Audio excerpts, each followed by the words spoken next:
Hello dear student. आज हम discuss करेंगे सिलेबस ऑफ 10+2 एंड जेई। ठीक है।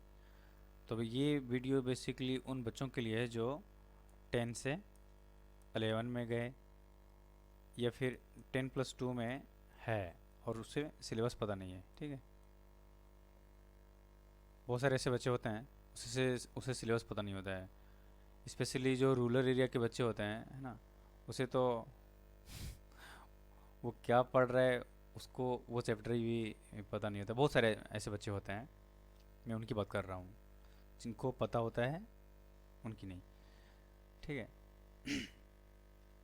और सिलेबस 11th में कितना है, 12 में कितना है, और कुछ चैप्टर जो कॉमन है 11 12 में, ठीक है, उसको पूरा सेपरेट, है ना, और पूरा एक ही स्क्रीन पे दिखेगी, है ना, तो ओवरव्यू बहुत अच्छे से हो जाएगी। क्लियर है। तो उसके ही पहले, ठीक है, मैं ये डिस्कस कर दूं कि मैं मैथ क्यों डिस्कस करता हूँ, है ना, मैं मैथ क्यों पढ़ाता हूँ। तो जैसे कि एग्जांपल लेके अभी देखेंगे। मेरे मैथ पढ़ाने का रीज़न क्या है कि कोई भी चीज़ है मैथमेटिक्स में क्यों होती है और कैसे होती है, मैं उस पर ज़्यादा फोकस करता हूँ। ऐसा करने से मैथ सीखना बहुत आसान हो जाता है और मैथ सिखाना भी बहुत आसान हो जाता है। ठीक है। जैसे कि एग्जांपल लेते हैं। ठीक है। जैसे कि 2/0 एंड 0/2। ठीक है। ये मैंने कई बच्चों से पूछा है जो कि 10th में, है ना, जो 10th सीबीएसई बोर्ड के बच्चे होते हैं और उन्होंने 10 सीजी पे लाया है। उन बच्चों की यही स्थिति होती है कि 2/0 और 0/2 में डिफरेंस क्या है, ये अगर पूछता हूँ तो वो 2/0 को कभी 2 बोलेगा, कभी 0 बोलेगा। ठीक है। 0/2 को ना मोस्टली बच्चे क्लियर रहते हैं ना इसमें कि ये 0 ही होगा, बट इसमें भी कुछ बच्चे कंफ्यूज होते हैं। तो जब ये जान जाओगे ना कि 0/2 इक्वल्स 0 होता है और ये क्यों 0 होता है, तो फिर तुम्हें कन्फ्यूज़न नहीं होगी। ठीक है। और 2/0 क्या होती है, ये अनडिफाइन होती है। ये क्या होती है, अनडिफाइन होती है। ठीक है। और 0/2 इक्वल 0 होता है, तो ये क्यों होती है, 2/0 अनडिफाइन क्यों होती है, ये जब सीख लोगे ना तो फिर भूलने की आदत ख़त्म हो जाएगी और डाउट भी नहीं हो गया। ठीक है। और इंटरेस्टिंग भी, मैथ इंटरेस्टिंग भी हो जाता है ऐसे करने से। तो कोई भी अगर प्रॉब्लम दी गई है, ठीक है, उसको सॉल्व करना है, तो हर एक स्टेप में ये सोचो कि ये चीज़ें क्यों हो रही है, ये कैसे हो रही है। रट्टा मारने के बजाय इस पे फोकस करो कि ये चीज़ें क्यों हो रही है, कैसे हो रही है। तो अभी हम देख लेते हैं ना इन दो चीज़ों को। तो ऐसी छोटी छोटी चीज़ें मैं बहुत कुछ डिस्कस करूँगा ड्यूरिंग मैथ डिस्कशन, है ना, कि चीज़ें ऐसे कैसे हो रही है। तो जैसे कि टू, हाँ, पहले ना 0/2 को देख लेते हैं। 0/2, ऊपर वाला को नोमीनेटर बोलते हैं, नीचे वाला को डिनोमिनेटर बोलते हैं। ठीक है। ऊपर वाला क्या करता है, कैरी करता है। नीचे वाला क्या करता है, इक्वली पार्ट में डिवाइड करता है। इक्वली पार्ट में क्या करता है, डिवाइड करता है। अब जैसे कोई भी पेन ले लो, ठीक है, या कोई भी ऑब्जेक्ट है, ठीक है, जैसे पेन लिया, ठीक है, ये क्या है, पेन है। हम लोग नीचे से स्टार्ट करेंगे। नीचे क्या है, 2। तो इसका मतलब हुआ कि इस पेन को 2 इक्वल पार्ट में डिवाइड करना है। अगर यहाँ पे 3 होता तो 3 इक्वल पार्ट में डिवाइड करते हैं। ठीक है। हमने 2 इक्वल पार्ट में डिवाइड कर दिया। अब ऊपर जाओ। ऊपर क्या है, 0, मतलब 0 पार्ट कैरी करना है। ठीक है। इसका 0 पार्ट कैरी करना है या फिर किसी को सपोज देना है। तो 0 पार्ट कैरी करना है का मतलब क्या हुआ, उसे हमने कुछ भी नहीं दिया। हाँ, 0 का मतलब कुछ भी नहीं। जैसे कि मैं बोलूँ कि तुम्हारे पास 0 एप्पल है, तो 0 एप्पल है इसका मतलब क्या हुआ, एक भी एप्पल नहीं है। ठीक है। तो है ना, इसके मैंने तुम्हें 0 पार्ट दिए, इसका मतलब क्या हुआ, है ना, तुम्हें कुछ भी नहीं दिया। तो तुम्हारे पास क्या आया, कुछ भी नहीं। कुछ भी नहीं का मतलब क्या है, 0 है। 0 का मतलब कुछ भी नहीं और कुछ भी नहीं का मतलब 0। तो इसीलिए 0/2 इक्वल्स क्या हुआ, 0। आई होप ये समझ में आ गया होगा। फिर से नीचे क्या है, 2, इसका मतलब कोई भी चीज़ को 2 इक्वल पार्ट में डिवाइड करो। ऊपर क्या है, 0, 0 पार्ट कैरी करो, तो क्या आएगा, आंसर 0। अब देखते हैं 2/0 को वैसे ही समझेंगे। ऊपर वाला नोमीनेटर, नीचे वाला डिनोमीटर। नीचे से स्टार्ट करेंगे। ये क्या है, पेन है। जीरो यहाँ पे है डिनोमिनेटर में, इसका मतलब क्या हुआ, इस पेन को जीरो पार्ट में डिवाइड करना है। जीरो पार्ट में डिवाइड करना है मतलब क्या हुआ, डिवाइड नहीं करना है, क्लियर है। फिर ऊपर जाओ, ऊपर बोल रहा है कि टू पार्ट कैरी करना है, जब ये डिवाइड ही नहीं हुआ तो टू पार्ट कैसे कैरी करेंगे। तो ये स्टेटमेंट क्या है ना, मतलब उटपटा सा सुनने में लग रहा है। तो दैट्स वाई कि ये जो टू बाई जीरो है ना, ये अनडिफाइन होता है। तो ये बेसिकली स्टेटमेंट जो है ना, जो इसकी मीनिंग है वो अनडिफाइन है। मैथ में कोई भी चीज़ लिखी हुई है तो वो एक लैंग्वेज को, ठीक है, लैंग्वेज को बताता है। वो क्या लैंग्वेज को बताता है वो, है ना, वो तुम्हें जाननी होगी। तो टू बाई जीरो है ना, इसी तरह से टू बाई जीरो क्या हो गया, अनडिफाइन हो गया, ठीक है। इसको भूलना नहीं, क्योंकि जब भी डोमेन निकालोगे ना तो हमेशा ना नीचे वाला को जीरो करके ही डोमेन निकाला जाता है, तो इसकी हमेशा ज़रूरत पड़ती है। इवन कॉम्प्लेक्स नंबर में पोल निकालना है, सिंगुलर पॉइंट निकालना है, ठीक है, जो यूजी में मैथमेटिक्स पढ़ोगे, ठीक है। तो इन सब चीज़ों का ध्यान रखना है। तो नीचे जीरो बिल्कुल भी नहीं होना है ना, और नीचे जीरो करके हम लोग डोमेन निकालते हैं कि किन किन किन वैल्यू के लिए एक्स जीरो हो रहा है। खैर,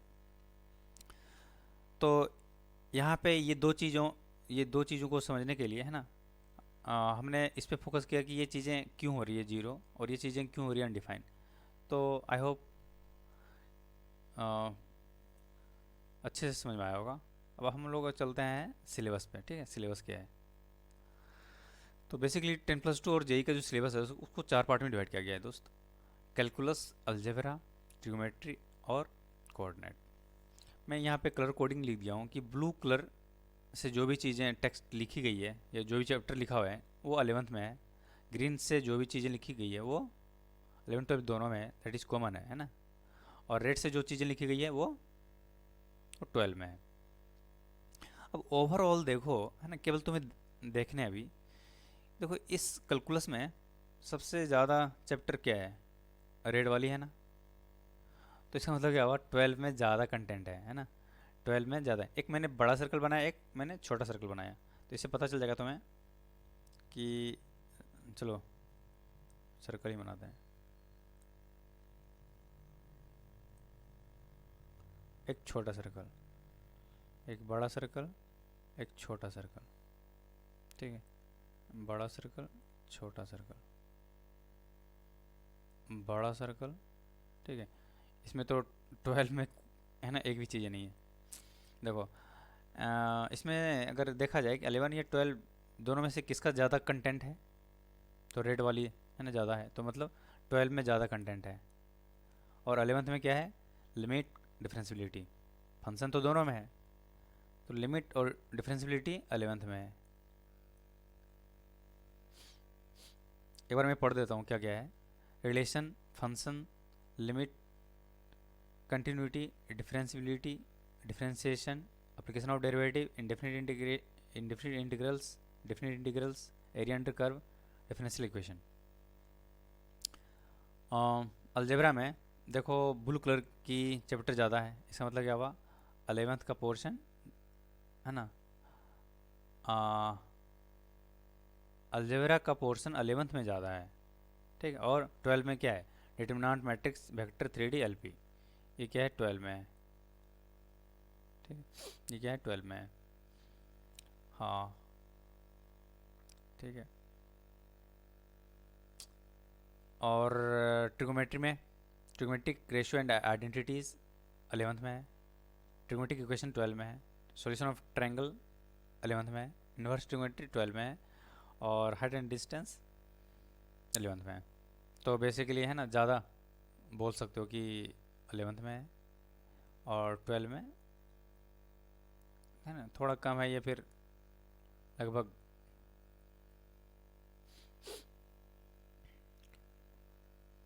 और कोऑर्डिनेट में देखो सारे के सारे चैप्टर 11th में है, ठीक है, और 12 में कुछ भी नहीं है। अब देखो कौन कौन सा चैप्टर है ना किससे लिंक है। देखो अगर हम कैलकुलस की बात करें तो फंक्शन तो सबसे पहले पढ़ना है, और फंक्शन का यूज़ पूरे कैलकुलस में है, पूरे कैलकुलस में फंक्शन का यूज़ है ना। और फंक्शन को भी पढ़ने के पहले तुम्हें फंडामेंटल ऑफ मैथमेटिक्स पढ़ना है, क्योंकि डोमेन रेंज को लिखने के लिए जो इंटरवल नोटेशन है वो फंडामेंटल ऑफ मैथमेटिक्स में हम लोग सीखेंगे। फंडामेंटल ऑफ मैथमेटिक्स में बेसिकली लीनियर इक्वेशन, ठीक है, sorry linear inequity,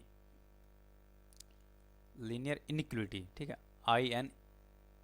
INEQUALITY, linear inequity हम लोग डिस्कस करेंगे। उसके साथ साथ ना छोटी छोटी चीज़ें मैथमेटिक्स में जो फ्रिक्वेंटली यूज होती है ना, पूरे मैथमेटिक्स में जो फ्रिक्वेंटली यूज होगी वो भी डिस्कस करेंगे। तो फंडामेंटल ऑफ मैथमेटिक्स को तो सबसे पहले पढ़ना चाहिए, है ना। फिर फंक्शन स्टार्ट कर सकते हो। फंक्शन को स्टार्ट किया तो लिमिट पढ़ा, कंटिन्यूटी पढ़ा। देखो मैंने क्या बोला कि फंक्शन का पूरा कैलकुलस में यूज है, चलो फंक्शन को पढ़ लिया। अब 11th में सपोज लिमिट नहीं पढ़ा, है ना, अब 12 में आ गए, जो मैक्सिमम बच्चे करते हैं, बहुत सारे बच्चे। तो 12 में आ गए, 12 में तो कैलकुलस में, है ना, कंटिन्यूटी से स्टार्ट होगी। कंटिन्यूटी स्टार्ट करोगे तो बिल्कुल भी नहीं समझ में आएगा अगर लिमिट नहीं पढ़ा है। तो अगर लिमिट नहीं पढ़ा है और 12 में आ गए, कंटिन्यूटी स्टार्ट किया, तो कंटिन्यूटी को समझने के लिए लिमिट तुम्हें पढ़ने पड़ेंगे, है ना। बिना पढ़े कंटिन्यूटी नहीं समझ में आएगी। फिर डिफरेंशियबिलिटी ये 11th में ही है, मतलब बहुत सारे फंक्शन होते हैं, है ना, जो कुछ पॉइंट पे नॉन डिफरेंशिएबल होते हैं। तो ये बेसिकली प्रूफ है ना। लेफ्ट हैंड डेरिवेटिव और राइट हैंड डेरिवेटिव पे से डाउटफुल पॉइंट पे चेक करो। तो कुछ फंक्शन कुछ पॉइंट पे डिफरेंशिएबल होते हैं, कुछ पॉइंट पे डिफरेंशिएबल नहीं होते हैं, तो उससे हमें चेक करने होते हैं कि ना कि किस किस पॉइंट पे डिफरेंशिएबल है, किस किस पॉइंट पे डिफरेंशिएबल नहीं है। जो चीज़ें हम लोग डिफरेंशिएबिलिटी में पढ़ेंगे। डिफरेंशिएशन में, है ना, फंक्शन, लिमिट, कंटिन्यूटी, डिफरेंशिएबिलिटी सारी चीज़ का यूज होगा। अब देखो अगर तुम ट्रिगोमेट्री अगर तुम्हारी अच्छी नहीं है, इवन 11th का अगर अच्छा नहीं है, तो 12 में तो दिक्कत होगी होगी। और कैलकुलस में तो हर एक जगह पे दिक्कत होगी, है ना। कैलकुलस में हर एक जगह पे ट्रिगो ट्रिगो है, ऐसा कोई भी चैप्टर नहीं है जहाँ पे ट्रिगो नहीं है। और बहुत अच्छे कंटेंट कवर किया हुआ है, मतलब कैलकुलस का हर जो मोस्टली प्रॉब्लम है ना, बहुत सारे प्रॉब्लम में ट्रिगोमेट्रिक के प्रॉब्लम इन्वॉल्व होते हैं, इनडायरेक्ट वे में, डायरेक्ट वे में, ठीक है। फिर एप्लीकेशन ऑफ डेरिवेटिव, इसमें बेसिकली वर्ड प्रॉब्लम होगी, है ना। फिर indefinite integration, definite integration, area under curve, और जो ये एप्लीकेशन ऑफ डेरिवेटिव है, इन दो चीज़ों में ना थोड़ा कोऑर्डिनेट का यूज़ होगा। तो जो बंदा 11th में कोऑर्डिनेट नहीं पढ़ा है, तो उसे उसे फिर यहाँ पे दिक्कत होगी। इवन बोर्ड एग्ज़ाम को क्लियर करने के लिए भी इन चीज़ों की, है ना, ढंग से पढ़ने की ज़रूरत है। और ट्रिगो का मैंने बताया इंपॉर्टेंस क्या है। ट्रिगो अगर नहीं पढ़ोगे तो पूरा कैलकुलस बर्बाद हो जाएगा। कोऑर्डिनेट अगर ढंग से नहीं पढ़ोगे तो, है ना, कैलकुलस में थोड़ी प्रॉब्लम होगी, है ना। चलो अब अलजेब्रा में अगर बात करें तो सेट्स पहला चैप्टर है। फंडामेंटल ऑफ मैथमेटिक्स हमने बता दिया कि लीनियर इनइक्वालिटी एक सेपरेट चैप्टर है, बट उसको हमने फंडामेंटल ऑफ मैथमेटिक्स में ही पढ़ना है। और उसके साथ साथ कुछ बेसिक चीज़ें को डिस्कस करेंगे जो मैथमेटिक्स में फ्रिक्वेंटली यूज होते हैं। क्वाड्रेटिक इक्वेशन कॉम्प्लेक्स नंबर के साथ ही है, ठीक है। तो कॉम्प्लेक्स नंबर ढूंढो, वो कहाँ पे है, यहाँ पे है कॉम्प्लेक्स नंबर, ठीक है। कॉम्प्लेक्स नंबर के साथ ही क्वाड्रेटिक इक्वेशन है, बट जेई के लिए, है ना, सेपरेट पढ़ाया जाएगा। और ये इम्पोर्टेंट भी है। प्रोग्रेशन एंड सीरीज 11th में है। डिटर्मिनेंट, है ना, रेड वाली जो चीज़ें हैं वो 12 में। एक बार मैं पढ़ देता हूँ। Determinant, binomial theorem, permutation and combination, matrix, complex number, probability, statistic, mathematical reasoning, vector 3D, LP, principle of mathematical induction, ठीक है। ये जो मैं लिखा हूँ थोड़ी बहुत जर्मन लैंग्वेज लग रही होगी, बट वीडियो देखते देखते तुम्हें एक दो दिन में ना पता चलने लगेगा कि मैं क्या लिखता हूँ। हाँ, अच्छा, इसमें अगर हम लोग बात करें, है ना, तो कैसे कैसे कौन क्या क्या चैप्टर लिंक है। तो जैसे कि बायनोमियल है, ठीक है। बायनोमियल के बाद पीएनसी पढ़ोगे। पीएनसी का मतलब परमुटेशन एंड कॉम्बिनेशन। उसके बाद प्रोबेबिलिटी पढ़ोगे।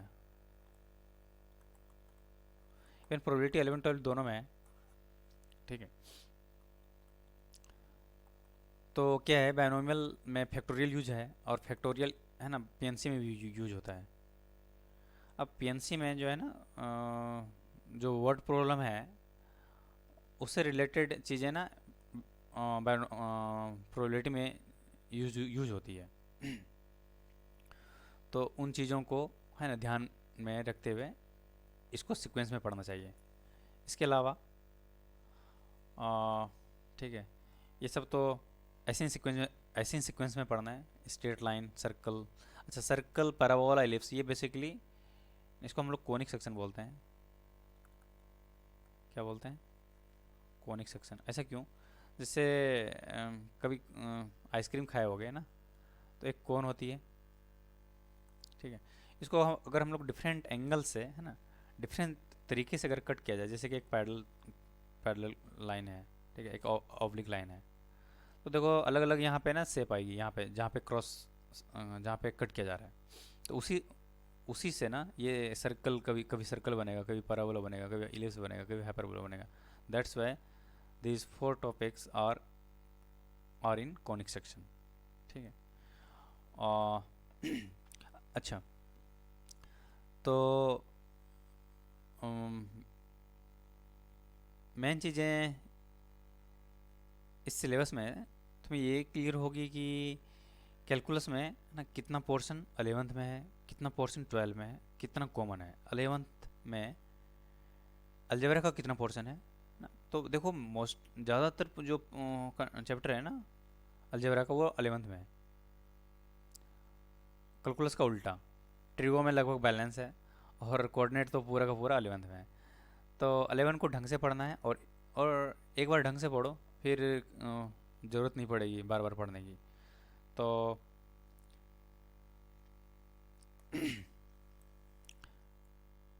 ठीक है, तो आज